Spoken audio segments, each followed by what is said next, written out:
For more on this, let's bring in Jon Hanna, former National Security Advisor to Vice President Dick Cheney and a senior counsel at the Foundation for Defense of Democracies. So Iran is enriching uranium beyond 3.67%.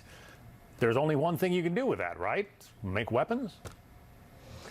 Well, technically, of course, you can use low-enriched uranium to power a nuclear reactor, which the Iranians have. You can also use enriched uranium at low levels for research purposes, for creating medical isotopes.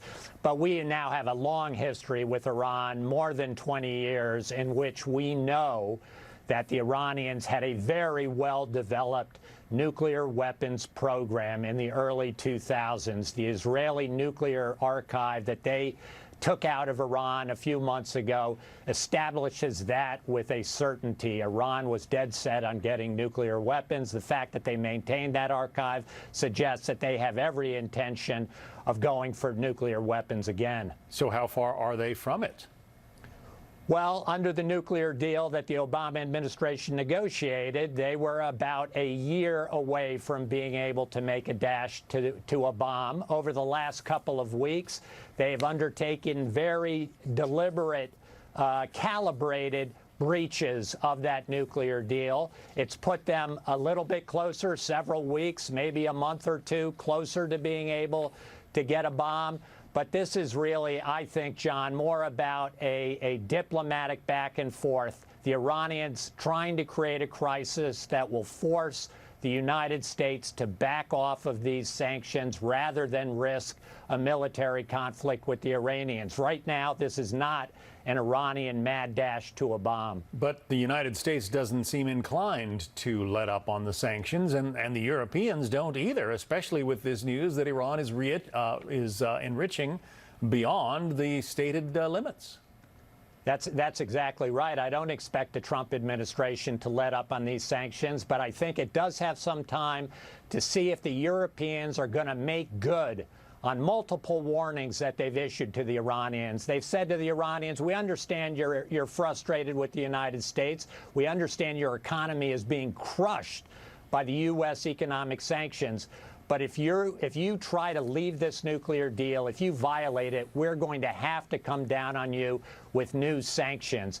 And the question now, the Trump administration has got to put pressure on the Europeans to see how serious you are about really stopping the Iranians from getting a nuclear weapon. You've got to join the U.S. now in putting real economic and diplomatic pressure on the Iranians to come back to the table and negotiate a better nuclear deal.